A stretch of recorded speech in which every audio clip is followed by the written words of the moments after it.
Hi everyone, कैसे हो आप सभी का स्वागत करते हैं हम अपने इस प्यारे से प्लेटफॉर्म पर, एक ई लर्निंग प्लेटफॉर्म पर। जैसे कि आप सभी को पता है कि हमारा सीटेट का एग्ज़ाम बहुत नज़दीक आ गया है, तो इसी रिगार्डिंग मैं आज आपके लिए इस सेशन में हिंदी पेडागोजी के कुछ क्वेश्चन लेके आई हूँ, जिससे कि आपकी अच्छी से प्रिपरेशन हो पाएगी। और ये जो क्वेश्चन आंसर हैं, ये क्या है कि पिछले साल भी पूछे गए हैं, रिपीटेड क्वेश्चन है जो हमारे की पहले से पूछे जा चुके हैं। तो आज के इस सेशन में हम बात करने वाले हैं हिंदी पेडागोजी के, हम बात करेंगे, ठीक है। तो क्या कि ऐसे ही नए नए सेशन में मैं आपके लिए, जैसे कि ईवीएस पेडागोजी है, मैथ पेडागोजी है, ऐसे ऐसे नए नए सेशन में आपके लिए लेते आते रहूँगी, ठीक है, जैसे कि आपकी अच्छी सी प्रिपरेशन होगी। तो क्या कि भाई संपूर्ण हिंदी के पेडागोजी इसमें एमसीक्यू मैंने ढालने की कोशिश की है, और देखना कि आपकी कितनी अच्छी सी प्रिपरेशन हुई है। तो हमारा फर्स्ट क्वेश्चन है आज का कि किसे हमेशा अधिगम में केंद्रीय भूमिका निभाने के लिए माना जाता है। तो भाई इसमें क्या पूछा है कि किसे किसे हमेशा अधिगम में केंद्रीय भूमिका निभाने के लिए माना जाता है। तो इसमें किसको माना जाता है, जो हमारे केंद्र में किसको माना जाता है, लेखन, भाषा, आकलन, अध्ययन। तो किसको माना जाता है, आपके अकॉर्डिंग कौन सा इसमें आंसर जाएगा।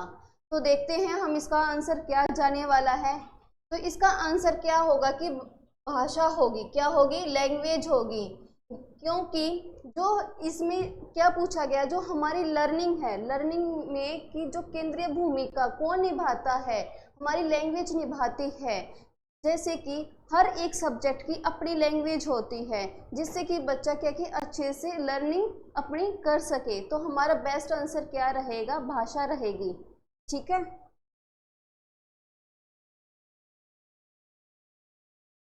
फिर नेक्स्ट क्वेश्चन है, सरसरी तौर पर पढ़ना,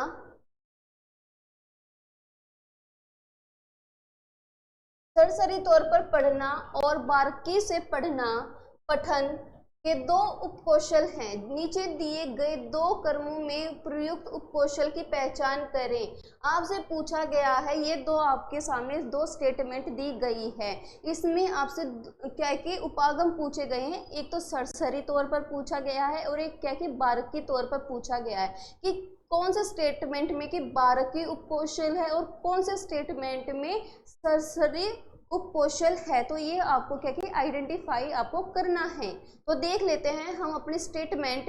अध्यापक विद्यार्थियों को प्रत्येक अध्याय में दी गई सूचना का प्रयोग करके तथ्यात्मक प्रश्नों के उत्तर देने के लिए कहती है। फिर सेकंड स्टेटमेंट है हमारी, अध्यापक विद्यार्थियों को प्रत्येक अध्याय में मुख्य शिक्षकों को पढ़कर उपन्यास को कथानक का क्या कि सारांशीकरण करने के लिए कहती है। तो आपके अकॉर्डिंग कौन सा इसमें आंसर जाएगा।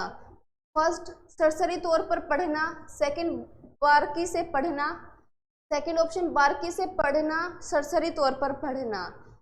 थर्ड ऑप्शन है फर्स्ट और दोनों सरसरी तौर पर पढ़ना। डी ऑप्शन है दोनों ही बारीकी से पढ़ना। तो आपके अकॉर्डिंग कौन से स्टेटमेंट सरसरी तौर पर है और कौन सा बारीकी तौर पर है। उपकौशल के कितने उपकौशल होते हैं, हमारे 4 उपकौशल होते हैं। जैसे कि एक गहन होता है, एक व्यापक होता है, ठीक है, और दो ये आपके सामने है ही। तो हमारे कितने उपकौशल हो गए, 4 उपकौशल हो गए। तो हमने स्टेटमेंट में पहचाना।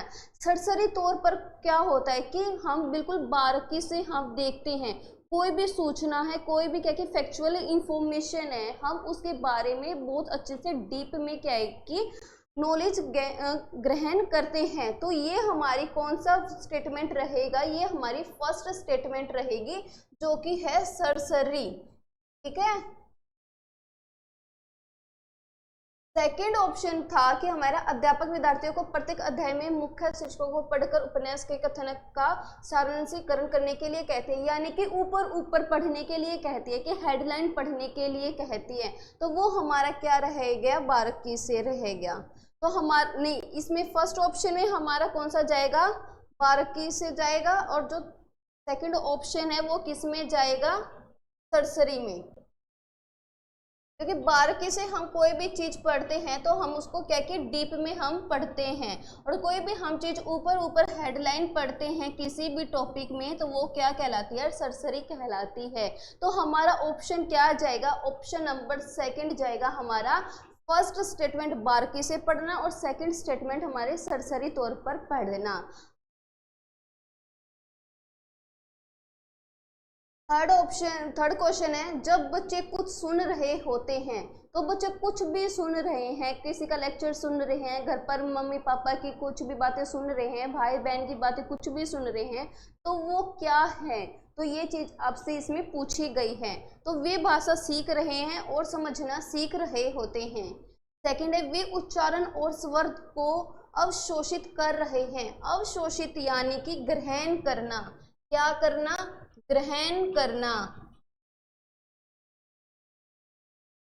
तो इसमें हमारा कौन सा ऑप्शन ठीक रहेगा कि आप कोई भी, आप जैसे कि मैं आपके सामने पढ़ा रही हूँ तो आप क्या कि आप कुछ ना कुछ सीख रहे हो, और सीख कर क्या है कि आप उसका रिप्लाई भी दोगे, तो क्या है कि आप ये लैंग्वेज आप सीख भी रहे हो और समझ भी रहे हो और अपने ऊपर क्या है कि ग्रहण भी कर रहे हो। तो ये सारी दोनों के दोनों स्टेटमेंट क्या हो गए, हमारे करेक्ट हो गई। तो हमारा ऑप्शन नंबर 4 चला जाएगा कि 1 तथा सेकंड दोनों हमारे ऑप्शन इसमें करेक्ट हो जाएंगे। पेडागोजी ऐसी है कि चाहे पेपर 1 है या पेपर 2 है, दोनों के लिए क्या है कि बेनिफिट है। ये नहीं है कि हम भी पेपर 1 के लिए कोई अलग से पेडागोजी है, पेपर 2 के लिए अलग से कोई पेडागोजी है, दोनों के लिए सेम ही है। बट क्या कि एक दो क्वेश्चन में ही हमें देखना पड़ता है कि ये पेपर 2 के लिए है या पेपर 1 के लिए है, ठीक है। और जो हिंदी पेडागोजी और जो इंग्लिश पेडागोजी होती है वो बिल्कुल ही क्या है कि टोटली सेम ही रहती है, इसमें कोई कुछ भी हेर फेर नहीं रहता, सिर्फ लैंग्वेज का ही हेर फेर रहता है। तो क्या है कि अपनी, अगर आपकी हिंदी पेडागोजी क्या कि स्ट्रॉन्ग होगी तो वहीं आपके क्या कि साइड बाय साइड आपकी इंग्लिश पेडागोजी भी आपकी स्ट्रॉन्ग होती जाती है, ठीक है। फिर 4th क्वेश्चन आता है हमारा, भाषा हमें डैश व डैश की अनखोजी दुनिया में ले जाती है। तो भाई जो भाषा है वो हमें कहाँ लेके जाती है, तो ये इसमें आपसे पूछा कि समाज कल्पना ज्ञान, समाज कल्पना विज्ञान, ज्ञान कल्पना। तो आपको इसमें से बताना है कि जो भाषा है, भाषा भी हमें कहाँ, कौन सी दुनिया में, अनखोजी दुनिया में लेके जाती है। तो आपके अकॉर्डिंग कौन सा ऑप्शन ठीक रहेगा। तो देखो भी समाज कल्पना नहीं रहेगा, क्योंकि ये नहीं है कि भाषा हमें समाज व कल्पना की, बिल्कुल ये तो स्टेटमेंट ही गलत होगी। तो हमारा आंसर ना है क्यों, इसमें भी समाज आ गया और ये आ गया, तो ये क्या कि अपने आप ही एलिमिनेट ये ऑप्शन हो जाता है। थर्ड ऑप्शन आता है कि कल्पना ठीक है एक तरह से, बट विज्ञान ये भी लॉजिक नहीं है। तो बचता कौन सा ऑप्शन है हमारा, 4th ऑप्शन बचता हमारा, जो ज्ञान और कल्पना है, यानी कि भाषा हमें ज्ञान और कल्पना की अनखोजी दुनिया में लेके जाती है, जो कि जो चीज नहीं है हम उस चीज के बारे में भी हम सोचने लगते हैं। तो भाषा हमें यहीं पर लेके जाती है। इस क्वेश्चन में आपसे यही पुटअप हुआ था। नेक्स्ट क्वेश्चन है, पश्चिम की विधि लक्ष्य डैश के विकास पर जो भाषा सीखने की एक आवश्यक और मुख्य विशेषता है। इसमें यानी कि आपसे जो हमारा क्या है कि वेस्टर्न जो मेथड होता है वो आपसे इसमें पूछा गया है। क्या पूछा गया है, वेस्टर्न मेथड आपसे पूछा गया है कि जो हमारा वेस्टर्न मेथड की है उसका टारगेट क्या है भाई, किस चीज पर वो फोकस करता है, ये आपसे पूछा गया है, ठीक है। जैसे कि फिर इसमें फर्स्ट ऑप्शन क्या है, पहले एक बार ऑप्शन देख लेते हैं। पढ़ने के कौशल, लेखन कौशल, व्याकरण कौशल, शब्दावली। तो इसमें आपसे क्वेश्चन क्या था कि पश्चिम की विधि लक्ष्य डैश के विकास पर है, जो भाषा सीखने की एक आवश्यक और मुख्य विशेषता है। तो भाई जो वेस्टर्न जो मेथड है वो किस पर फोकस करता है, ये आपसे इसमें पूछा गया है। वेस्टर्न मेथड क्या है कि भाई ये किस में ज़्यादातर इफेक्टिव हमारा रहता है, वोकैब में रहता है, ठीक है। तो हमारा ऑप्शन के नंबर क्या रह जाएगा, शब्दावली इसमें आंसर आ जाएगा। जो एक यहीं पर क्या है कि एक डायरेक्ट मेथड होता है, क्या होता है, डायरेक्ट मेथड होता है, जिसमें आपकी मातृभाषा अंग्रेजी हो या फिर हिंदी हो, तो क्या है कि स्कूल में आप जाते हो, स्कूल में जो भी भाषा सिखाई जाती है वो आप पर क्या कि लागू की जाती है, तो क्या कि वो लैंग्वेज आपको डायरेक्ट सिखाई जाती है। ये हमारी क्या कि डायरेक्ट मेथड ये चीज़ होता है। बट वेस्टर्न में क्या होता है कि वोकैबुलरी में क्या कि इम्प्रूवमेंट लेके आना की, ठीक है। आई थिंक आपको ये क्वेश्चन आपको अच्छे से समझ में आ रहा है कि क्वेश्चन में पूछा क्या जा रहा है और आंसर आपको किस तरीके से अपनी अंडरस्टैंडिंग से आपको देना है।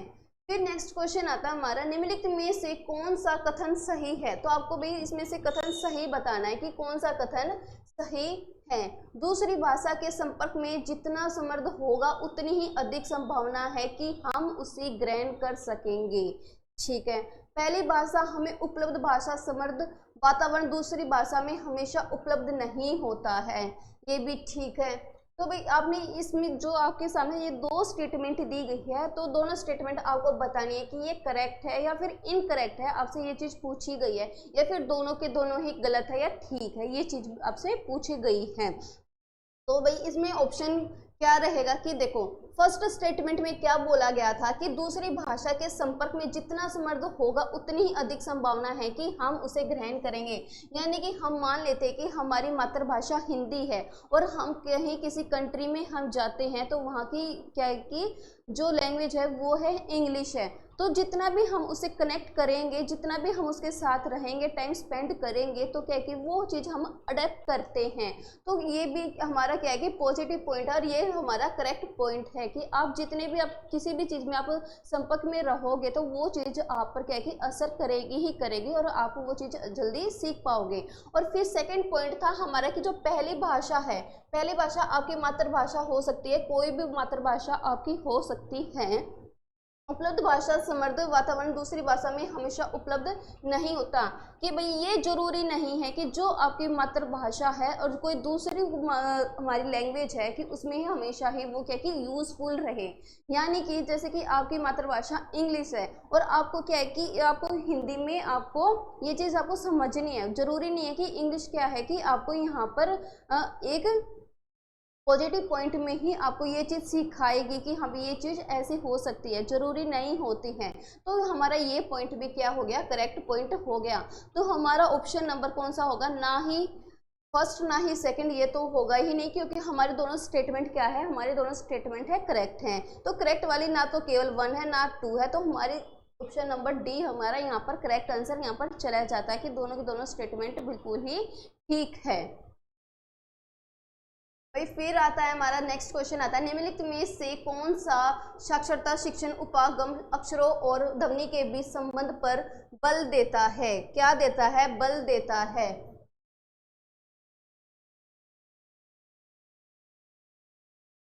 तो इसमें हमारा क्या है कि भाई ऑप्शन क्या रहेगा, इसमें हमारा करेक्ट आंसर रहेगा हमारा बी ऑप्शन यहाँ पर रहेगा, क्योंकि साक्षरता शिक्षण उपागम और अक्षरों और ध्वनि के बीच संबंध पर बल देता है। जो हमारा फोनोलॉजी होता है, अवेयरनेस होता है, उस पर क्या है कि हमारा इस पर ध्वनि विज्ञान निर्देश क्या है कि हमारा ऑप्शन नंबर सेकंड हमारा करेक्ट ऑप्शन यहाँ पर चलाया जाएगा। जैसे कि आपको क्या है कि अक्षरों और ध्वनि के बीच का संबंध, जैसे कि कर है, ये आपके सामने कोई भी अक्षर है, तो यहीं पर क्या है कि घर भी है, ठीक है। तो जिसमें दोनों में र आया है, तो बट क्या है कि बच्चों को यहाँ पर समझ है कि कर क्या है और घर क्या है, ठीक है। तो इनकी ध्वनियों के बीच में भी बच्चे को क्या है कि संबंध पता है।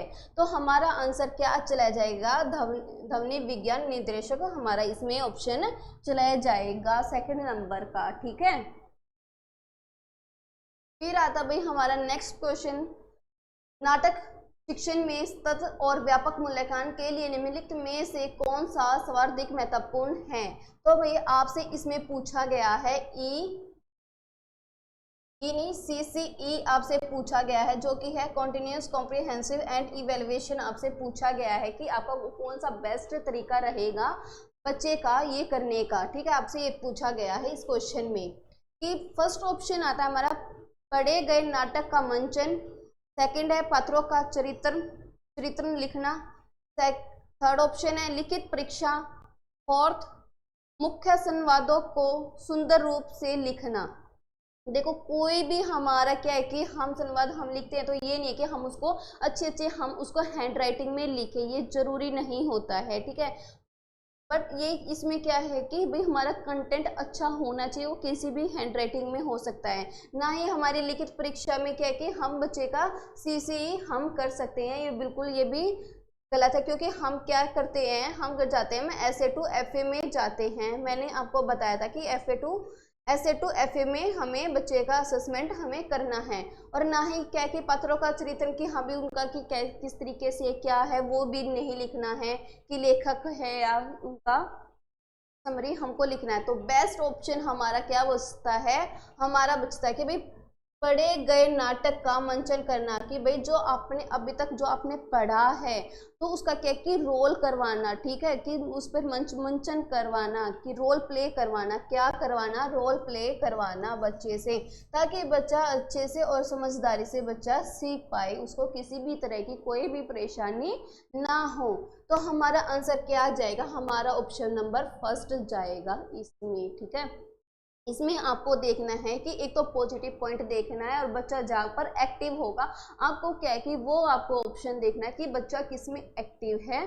तो हमारा आंसर वहीं पर क्या है कि 99% क्या है कि पॉसिबिलिटी बनी रहती है कि वहाँ पर हमारा आंसर करेक्ट होगा। फिर नेक्स्ट क्वेश्चन है हमारा, निम्नलिखित में से कौन सा कथन सत्य है। तो भाई आपने इसमें चार स्टेटमेंट आपके सामने दी गई है, तो आपने इसमें से बताना है कि कौन से स्टेटमेंट क्या है कि कथन क्या है कि हमारा सत्य है, सही है। आपसे ये क्वेश्चन में आपसे पुटअप हुआ है। फर्स्ट ऑप्शन देख लेते हैं क्या कहता है। भाई बहुभाषावाद की रक्षा के लिए भारतीय संविधान ने अंग्रेजी को भारत की राजभाषा के रूप में अपनाया है। नहीं भाई, क्योंकि हमारी जो हमारा इंडियन है, हमारे भारत है, भारत में कोई भी हमारी क्या है कि इसमें अंग्रेजी को राजभाषा के रूप में इसको नहीं माना गया है, ठीक है। ये स्टेटमेंट हमारी हो गई गलत है। सेकंड ऑप्शन है राजभाषा अधिनियम के अनुसार अंग्रेजी भारत की स्थायी सहयोगी राजभाषा है। थर्ड ऑप्शन है अंग्रेजी भारत की राष्ट्रीय भाषा है। कोई भी हमारी राष्ट्रीय भाषा नहीं है, ठीक है। इंडियन की क्या है कि कोई भी राष्ट्रीय भाषा नहीं है। बी ऑप्शन आता है सभी भारतीय राज्य हिंदी को अपनी राज्य भाषा के रूप में अपनाने के लिए बाध्य है। नहीं भाई, सभी भारतीय राज्य हिंदी को अपनी राज्य भाषा के रूप में अपनाने के लिए बाध्य है। नहीं भी, क्योंकि क्या है कि हमारे जो साउथ एरिया होता है और नॉर्थ एरिया में क्या है कि हमें ये इंग्लिश बोली जाती है, कि जो हमारा भारत है ये है हमारी विविध भाषाओं में बोली जाने वाली भाषा है। क्योंकि इसमें क्या कि उर्दू, हिंदी, इंग्लिश, ठीक है, ये सभी क्या कि कन्नड़, ये सभी लैंग्वेज बोली जाती है। तो क्या है कि हम बाध्य नहीं कर सकते कि आपको सिर्फ हिंदी ही बोलनी है, क्योंकि जो साउथ एरिया होता है वहाँ पर इंग्लिश बोली जाती है, जो नॉर्थ में है वहाँ पर भी इंग्लिश बोली जाती है, ठीक है। तो क्या है कि इसमें कोई भी हमारी राष्ट्रीय भाषा नहीं है। तो हमारा सेकेंड ऑप्शन क्या था कि राजभाषा अधिनियम के अनुसार अंग्रेजी भारत की स्थायी सहयोगी राजभाषा है। जो हमारी जो राजकीय भाषा है वो क्या है, वो है हमारी हिंदी है। और जो हमारी ऑफिशियल लैंग्वेज होती है, ऑफिशियल लैंग्वेज क्या है हमारी, है अंग्रेजी है, इंग्लिश है, जो कि ऑफिशियल लैंग्वेज यानी कि जो सरकारी कामों में कामकाज में आने वाली लैंग्वेज, ठीक है, वो हमारी क्या कहलाती है, ऑफिशियल लैंग्वेज कहलाती है। तो हमारा आंसर क्या ठीक, हमारी स्टेटमेंट कौन सी करेक्ट है, हमारी सेकंड नंबर की स्टेटमेंट ठीक है, जो कि इसमें दिया गया है राजभाषा अधिनियम के अनुसार अंग्रेजी भारत की स्थायी सहयोगी राजभाषा है, ठीक है। ये आपसे दिया गया जो कि स्टेटमेंट बिल्कुल एकदम सही है। फिर नेक्स्ट क्वेश्चन आता है, कौन सा विकल्प शिशुओं को मौखिक कौशल का सबसे अच्छा वर्णन करता है। तो भाई आपसे इसमें पूछा गया है जो छोटे बच्चे हैं उनका जो मौखिक कौशल है, ठीक है, बोलने का जो कौशल है, स्किल है, उसमें कौन सा अच्छा वर्णन करता है, कौन से स्टेटमेंट बहुत अच्छे से इसमें करती है, ये आपसे इसमें पूछा गया है। ऑप्शन देख लेते हैं कि इस क्वेश्चन के भी ऑप्शन हमारे क्या दिए गए हैं। उनकी पसंद और नापसंदों को सूचित करने के लिए भाषा का उपयोग करना। सेकंड ऑप्शन है उनके आसपास के वयस्कों द्वारा बोले जाने वाले शब्दों को सुनना और ध्वनियों के बारे में जागरूक होना। भावनाओं और विचारों को व्यक्त करने और जानकारी लेने के लिए भाषा का उपयोग करना, उनके आसपास के लोगों की भाषा और पुस्तकों में नए विचारों से एक व्यापक शब्दावली बनाना। तो भाई आपके अनुसार कौन सा इसमें आंसर ठीक जाएगा, आपके अनुसार कौन सा आंसर इसमें ठीक जाएगा, ये चीज आपको देखनी है। ठीक है, क्या है कि हमारा इसमें आप ये बिल्कुल नहीं कर सकते कि आप 1 मिनट में आप ये क्वेश्चन कर रहे हो, अच्छा खासा बिल्कुल टाइम रहता, बट आपको भी क्या है कि थोड़ा टाइम मैनेजमेंट करना पड़ेगा, क्योंकि जैसे DSS भी है, KVS है, तो उसमें क्या है कि टाइम मैनेजमेंट अच्छे से नहीं हो पाता है। तो क्या है कि आपको टाइम मैनेजमेंट भी करना है, चाहे वो इजी से इजी क्वेश्चन हो या फिर थोड़ा सा भी डिफिकल्ट क्वेश्चन आ जाए, फिर भी आपको क्या है कि वहाँ पर देखना है।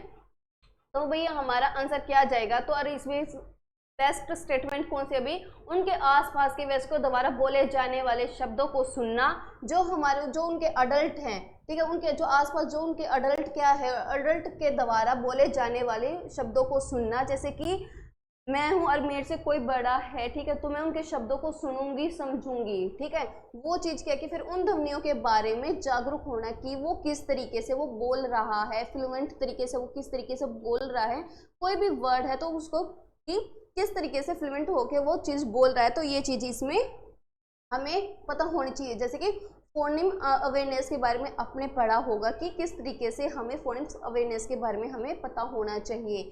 ठीक है, तो हमारा आंसर क्या चला जाएगा, हमारा चला जाएगा बी नंबर का, हमारा ऑप्शन इसमें करेक्ट चला जाएगा, जो कि है उनके आसपास के व्यस्त को दोबारा बोले जाने वाली, जैसे कि मैं हूँ और मेरे आसपास कोई भी इंसान है, ठीक है, दोस्त है, पीयर्स हैं, कोई भी बड़े हैं, तो मैं उनको सुनूंगी समझूंगी, क्या है कि उसको ग्रहण करूंगी, फिर क्या है कि मैं उनको ध्वनियों के बारे में जागरूक होंगी कि इसको इस तरीके से बोला जाता है।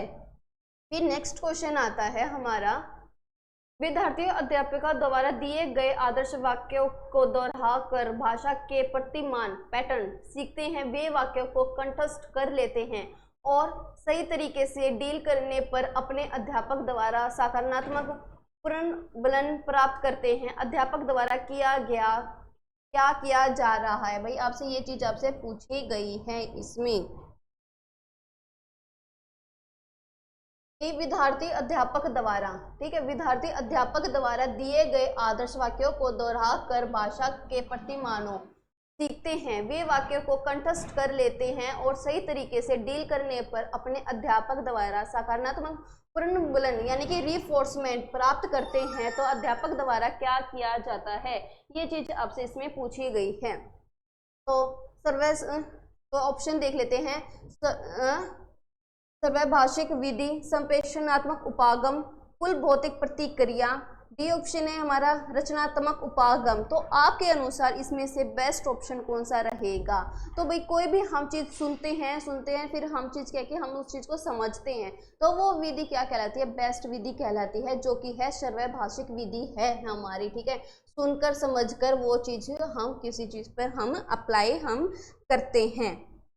तो हमारा क्या रहेगा, हमारा आंसर रहेगा इसमें फर्स्ट ऑप्शन हमारा करेक्ट आंसर रहेगा, जो कि है कि वाक्य को दोहराकर भाषा के प्रतिमानों को सीखते हैं। ठीक है, कि कोई भी हम दोहराकर फिर क्या कि उस चीज़ को हम सीखते हैं, डील करते हैं। तो हमारा बेस्ट आंसर क्या जाएगा, हमारा बेस्ट आंसर जाएगा फर्स्ट ऑप्शन जाएगा, जो कि ऑडियो लिंग्विस्टिक मेथड है। फिर नेक्स्ट क्वेश्चन आता है हमारा 12 नंबर के डैश भाषा निर्माण और शब्दावली बढ़ाने और उच्चारण में सुधार करने में मदद करता है। भाई जो शब्दावली है, वोकैबुलरी है, तो उसमें कौन से ऐसे मदद करते हैं भाई, जो बढ़ाने उच्चारण में और क्या है कि भाषा निर्माण शब्दावली बढ़ाने और उच्चारण में सुधार करने में मदद करता है। तो ये आपसे क्वेश्चन पुटअप किया गया है। ठीक है, फिर इसमें हमारा क्या है कि देख लेते हैं एक बार ऑप्शन कि ऑप्शन क्या दिया गया है। अवकाश के समय की क्रियाकलाप, भ्रमण क्रियाकलाप, सौंदर्य और सांस्कृतिक विकास, साहित्यिक क्रियाकलाप। तो आपके अनुसार कौन सा अच्छा क्वेश्चन, कौन सा ऑप्शन ठीक रहेगा, ये चीज़ आपसे पूछी गई है और सीटेट ने क्या ऑप्शन इसमें माना है, आपको ये चीज़ भी देखनी है। ठीक है, तो भाई अवकाश के समय क्रियाकलाप, भाई की छुट्टी के समय भी कोई भी हम काम करते हैं, वो चीज़ ये नहीं रहेगा कि हम फील्ड ट्रिप हम कर रहे हैं, ये चीज़ भी नहीं है कि क्योंकि हम भाषा निर्माण और शब्दावली बढ़ाने के उच्चारण में सुधार करने की मदद करता है। इस क्वेश्चन में आपकी ये चीज़ पुटअप की गई है। थर्ड ऑप्शन था हमारा कि सौंदर्य और संस्कृति विकास है। डी ऑप्शन है साहित्यिक क्रियाकलाप है। तो भाई जो हमारा ऑप्शन क्या रहेगा, हमारा ऑप्शन रहेगा फोर्थ ऑप्शन रहेगा साहित्यिक क्रियाकलाप, क्योंकि जो हमारी भाषा निर्माण है, शब्दावली हमें बढ़ानी है, वोकेबलरी हमें क्या क्या हमें बढ़ानी है बच्चे की। तो जो कि हमारे गद पद होते हैं ना, जैसे नाटक हो गया, गद पद,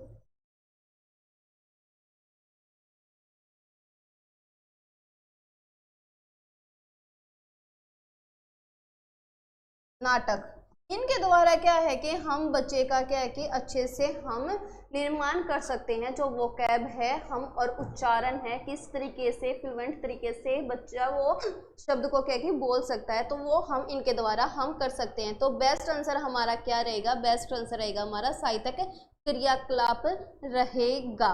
ठीक है,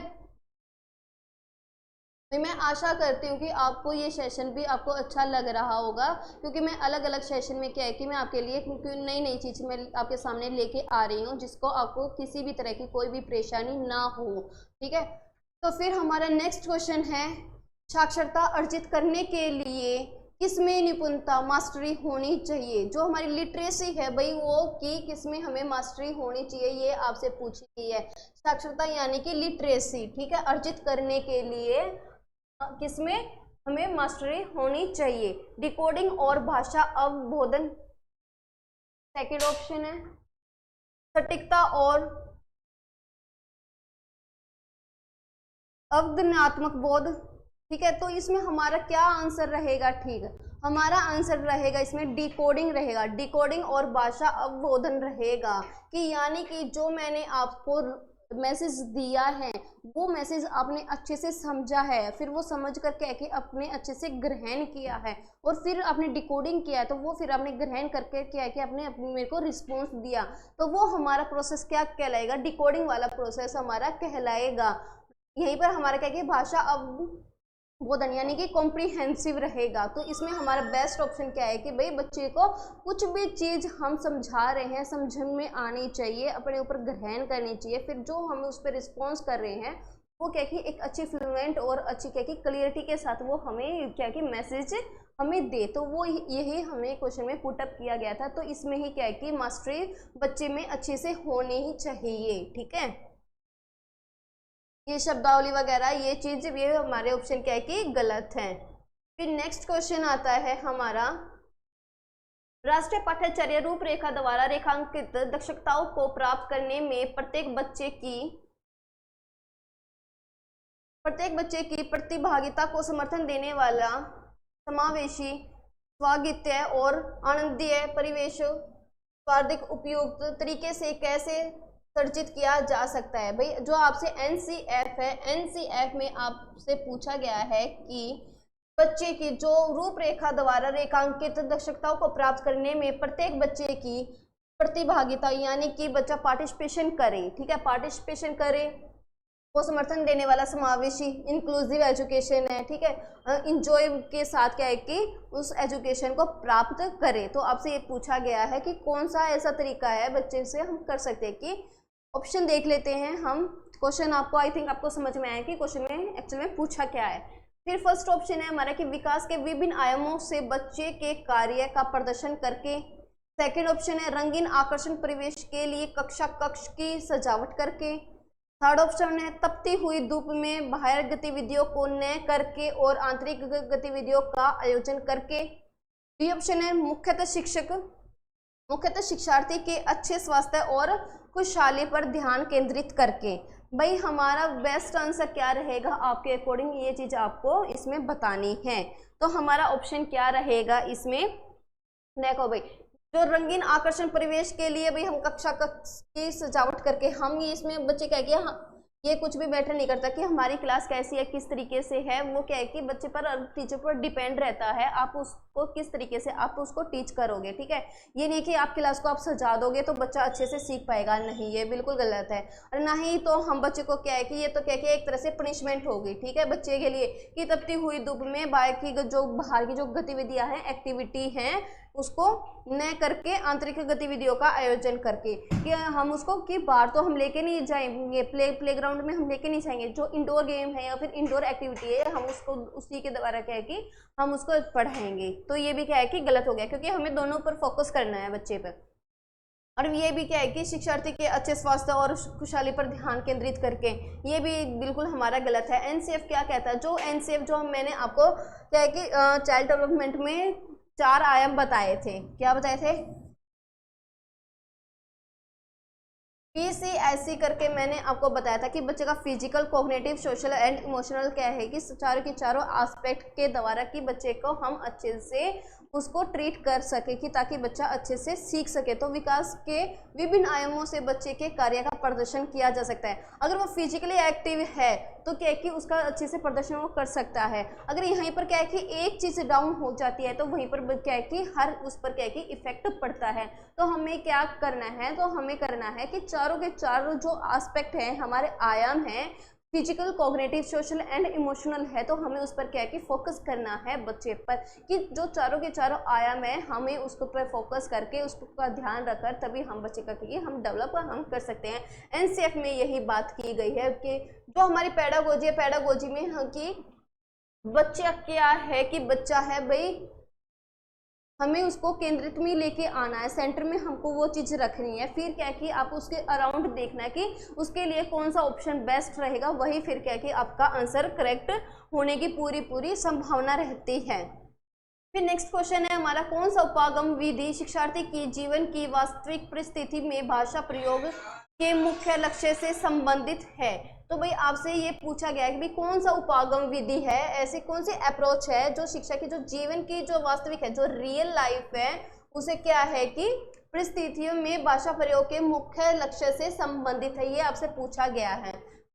ऑप्शन है हमारे सामने भाई, ऑप्शन क्या क्या है, प्रत्यक्ष विधि है जो कि डायरेक्ट मेथड है। ये मैंने अभी आपसे पीछे क्वेश्चन में आपको बताया था कि डायरेक्ट मेथड क्या होता है, कि जिसको कोई भी डायरेक्ट चीज हम उसको वो चीज हम सिखा रहे हैं, ठीक है, इनडायरेक्ट कुछ नहीं होता। फिर क्या था हमारा सर्व भाषिक विधि, मैंने अभी आपको बताया था कि ऑडियो लिंग्विस्टिक मेथड मैंने आपको बताया था, जिसमें कि सुनने समझने की ये मेथड रहता है। फिर आता हमारा प्राकृतिक उपागम है। फिर है हमारा लास्ट ऑप्शन संप्रेक्षणात्मक उपागम है, उपागम यानी कि अप्रोच, ठीक है।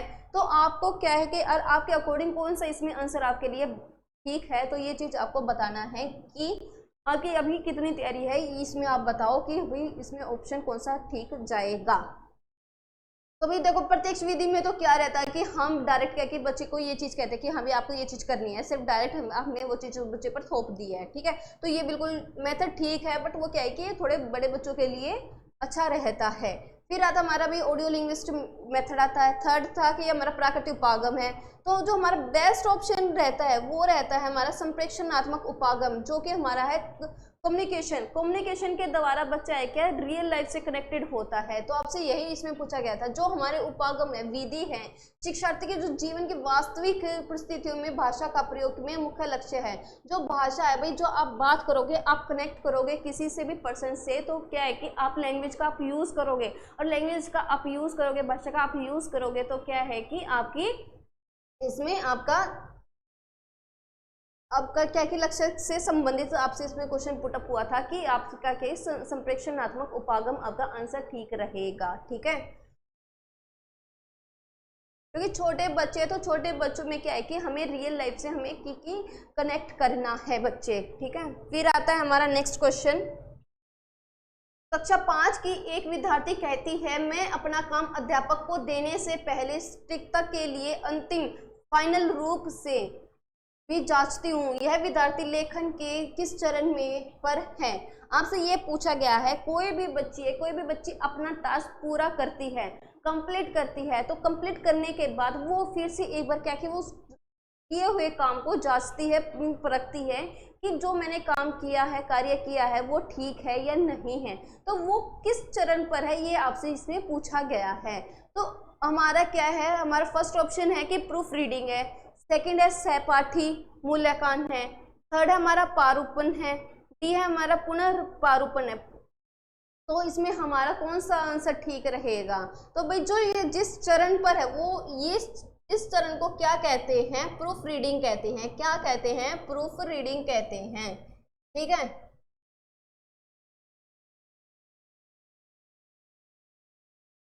पारूपण यानी कि ड्राफ्ट।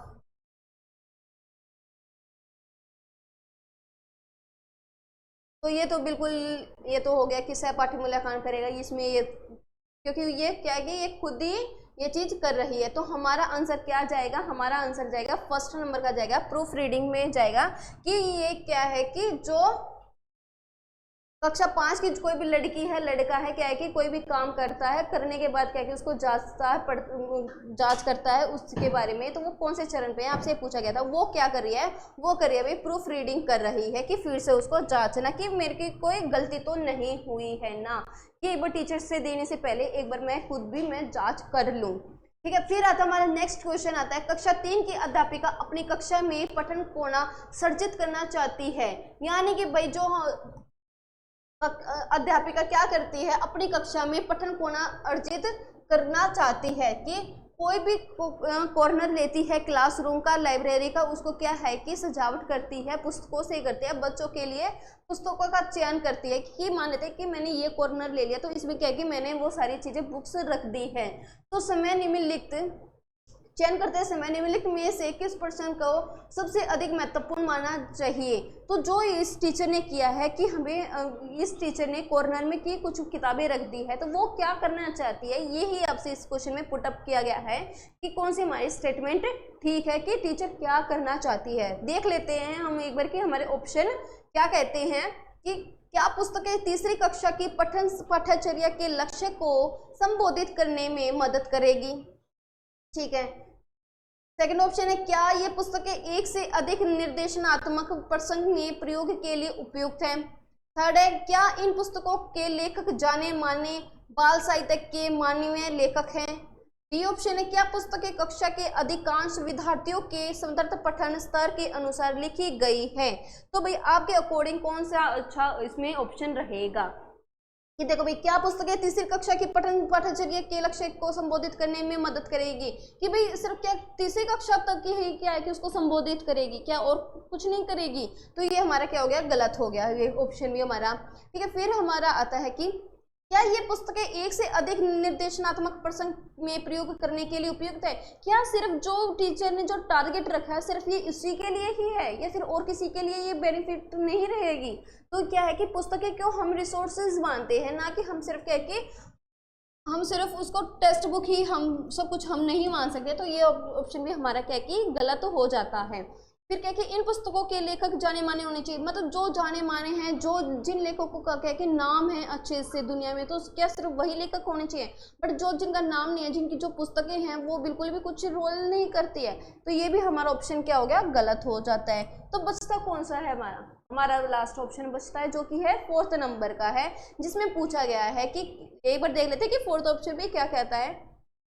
क्या पुस्तकें कक्षा के अधिकांश विद्यार्थियों के संदर्भ पठन स्तर के अनुसार लिखी गई हैं। तो भाई ये हमारा ऑप्शन क्या है कि बिल्कुल करेक्ट ऑप्शन इसमें चलाया जाएगा कि क्या पुस्तकें कक्षा के अधिकांश विद्यार्थी के संदर्भ कि हमें वो पढ़ सकता है। ठीक है, कुछ भी वो पढ़ सकता है कि स्तर के अनुसार लिखी गई है, कि वो हर क्या के स्तर के अनुसार लिखी गई है। फिर नेक्स्ट क्वेश्चन आता हमारा, कक्षा 3 की अध्यापिका ने अपने शिक्षार्थी से कहा कि वे अपने सहपाठियों से सकना शब्द के प्रयोग की योग्यता से संबंधित 5 प्रश्न पूछे।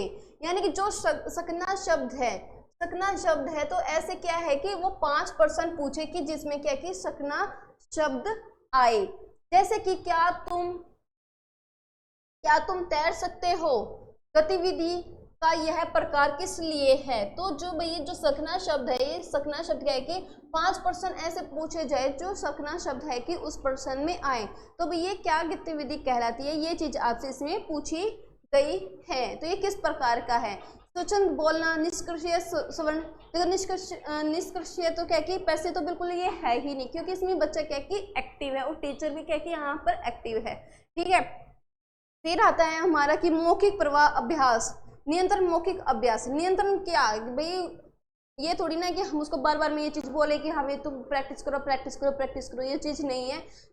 इसमें क्या है कि स्वच्छंद बोलना ये भी हमारा क्या है कि गलत हो जाता है। फिर इसमें आता है कि जो हमारी जो टीचर है वो टीचर क्या कर रही है कि मौखिक प्रवाह, भाई जो आपके बोलने की जो आप बोल रहे हो, कोई भी आप वर्ड बोल रहे हो उसको क्या कि आप एक अच्छे से फ्लुएंट तरीके से आप उस चीज़ को प्रेजेंट कर सकते हो। तो इसमें क्या टीचर करवा रही है, मौखिक प्रवाह अभ्यास करवा रही है। ऐसे 5% पूछ रहे हैं जिसमें सकना शब्द आए, ठीक है, जिसमें क्या है कि टीचर फ्लुएंट तरीके से उसमें उसकी प्रैक्टिस करवा रही है शब्दों को, कि उनकी ध्वनियों को पहचाने, ठीक है। फिर नेक्स्ट क्वेश्चन आता है, निम्नलिखित में से कौन सा व्याकरण शिक्षण को प्रभावशाली तरीके से पढ़ने के बारे में सही नहीं है। तो आपसे क्या पूछा गया है, सही नहीं है। यहाँ पर आपको देख लेना चाहिए एक बार कि सही नहीं है, तो आपको क्या है कि अपनी जो कान है ये बिल्कुल खड़े कर लेने चाहिए कि सही नहीं है, तो मेरा आंसर क्या जाएगा। तो निम्नलिखित में से कौन सा व्याकरण शिक्षण को प्रभावशाली तरीके से पढ़ने के बारे में सही नहीं है। तो आपको बताना भी इसमें से चारों स्टेटमेंट में से कौन सा एक क्या है कि गलत है। संप्रेक्षण के अभ्यास के अवसर देना, बिल्कुल ठीक है, ये तो अवसर देना चाहिए भी बच्चों को, तो तभी तो बच्चा सीखेगा।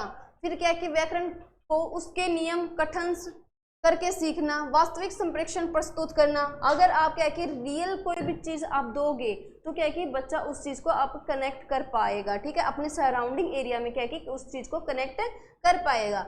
फिर डी ऑप्शन आता है हमारा कि व्याकरण के पार्सिंग नियम प्रस्तुत करना। भाई आप नियम कुछ भी आप क्या है कि आप उसको पर प्रस्तुत नहीं कर सकते कि यही हमारे नियम है, यही हमारे कायदे कानून है, आप उसको क्या कि प्रस्तुत नहीं कर सकते। तो हमारा क्या ऑप्शन बचता है, हमारा सेकंड नंबर ऑप्शन बचता है, और दिया गया भी यही है हमारे लिस्ट में, सीटेट की लिस्ट में जो आंसर की आई थी, ठीक है, कि व्याकरण को उसके नियम कंठस्थ को करके सीखना, कि भाई सिर्फ उसको क्या है कि सिर्फ उसी पर ही लागू चीज होना। तो यही जो हमारा ऑप्शन क्या हो गया, गलत हो गया। और गलत ही क्या है कि हमसे सही पूछा गया था, ठीक है ना, कि क्या पूछा गया था, सही नहीं है। तो आपको इसमें क्या है कि आपको उसको रियल लाइफ से कनेक्ट करना है, ठीक है, रियल लाइफ से कनेक्ट करना है, और उसको क्या है कि ऑब्जेक्टिव वगैरह करके दिखाना है, बच्चों को एक्टिव रखना है।